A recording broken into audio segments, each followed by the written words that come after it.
दिनांक 7/8/2026 रोजी आम्ही आमच्या शासकीय वाहनाने तसेच आमचे पथकासह नागपूर शहरामध्ये अंमली पदार्थ विक्री करणारे व बाळगणारे इसम यांचा शोध घेण्याकरिता पेट्रोलिंग करत असताना गोरेवाडा परिसरामध्ये मध्यरात्रीच्या सुमारास एक स्कॉर्पिओ चालक इसम व त्याच्या सोबत असलेला दुसरा एक इसम हे काहीतरी संशयास्पद परिस्थिती दिसून आल्याने आम्ही त्यांना चेक केले असता त्यांच्याकडे एकूण 21 ग्राम MD सदृश्य पावडर मिळून आल्याने त्यांना आम्ही ताब्यात घेतले व त्यांच्याकडून एक 21 ग्राम MD व त्यांचे स्कॉर्पिओ वाहन व मोबाईल फोन असा मुद्देमाल जप्त करण्यात आलेला होता आणि पोलीस ठाणे गोरेवाडा येथे वरील दोन्ही आरोपी आणि त्यांना पुरवठा करणारा आरोपी सम यांच्या विरोधात गुन्हा दाखल करण्यात आला होता।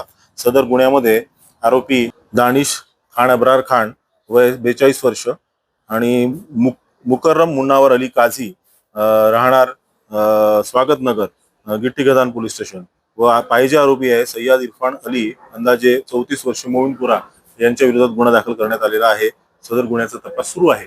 तसेच आज रोजी पुन्हा आम्ही पेट्रोलिंग करत असताना वाठोडा पोलीस स्टेशन हद्दीमध्ये आउटर रिंग रोड या ठिकाणी एक इसम हा संशयास्पद स्थिती दिसून आल्याने आम्ही त्याला ताब्यात घेतले असता त्याच्याकडे ताब्यामध्ये 25 ग्राम MD सदृश्य पावडर हे मिळून आलेले आहे। तर सदर इस्माने ज्यांच्याकडून हे MD सदृश्य पावडर MD पावडर आणले होते व ज्या व्यक्तीला देणार होते अशा 4 लोकांच्या विरोधात आम्ही पोलीस ठाणे वाठोडा येथे NDPS कायद्यान्वये गुन्हा दाखल केलेला आहे। सदर गुन्ह्यामध्ये आरोपी इजाज अहमद शेख अहमद वय 35 वर्ष राहणार हसनबाग तसेच शाहरुख अहमद सगीर अहमद व सिराज अहमद सगीर अहमद यांनी सदर आरोपी यांना माल पुरवठा केला होता।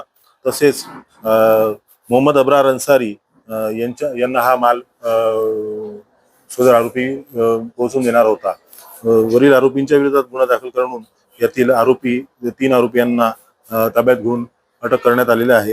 इतर आरोपीचा शोध सुरू आहे। वाठोडा पोलीस स्टेशन हद्दीमध्ये आउटर रिंग रोडवर आज सायंकाळच्या सुमारास पेट्रोलिंग करत असताना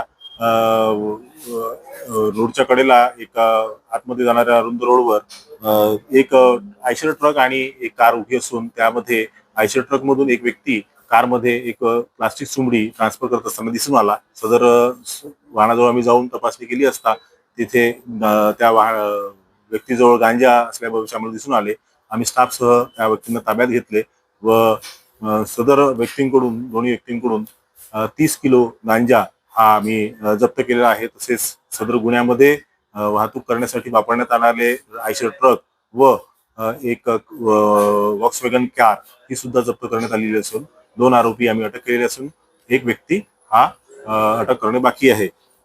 याच्यामध्ये आरोपी आहेत परतिती राहणार मनसर व दुसरा आरोपी आहे शेख सुलतान उर्फ टिपू।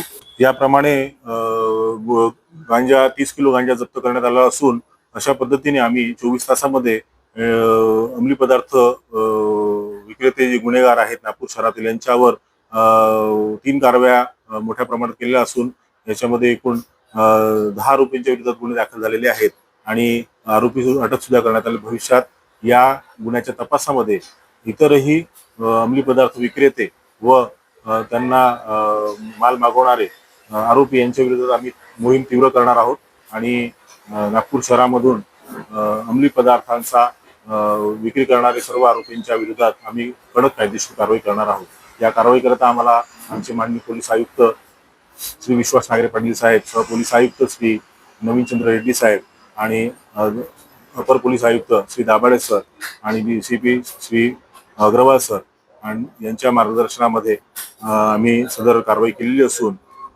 या कारवाईमध्ये आम्हाला आमचे सहाय्यक पोलीस आयुक्त श्री जाधव साहेब यांचे मार्गदर्शन लाभलेले आहे व आम्ही कारवाई आणखी तीव्र सुरू करणार आहोत। कुठल्या पथकाने हे कामगिरी केलेली आहे तिने काय सांगा? नागपूर शहर गुन्हे शाखा येथील अंमली पदार्थ विरोधी पथक ही मध्यवर्ती शाखा असून नागपूर शहरामध्ये संपूर्ण नागपूर शहरामध्ये अंमली पदार्थ विक्री करणारे सर्व गुन्हेगार त्यांच्या विरोधात आम्ही कारवाई करत असतो आणि त्या अनुषंगाने आज आम्ही नागपूर शहरामध्ये एकाच दिवशी 3 कारवाई केल्या असून यामध्ये मोठ्या प्रमाणामध्ये MD व गांजा जप्त केला असून आरोपी अटक केलेले आहेत।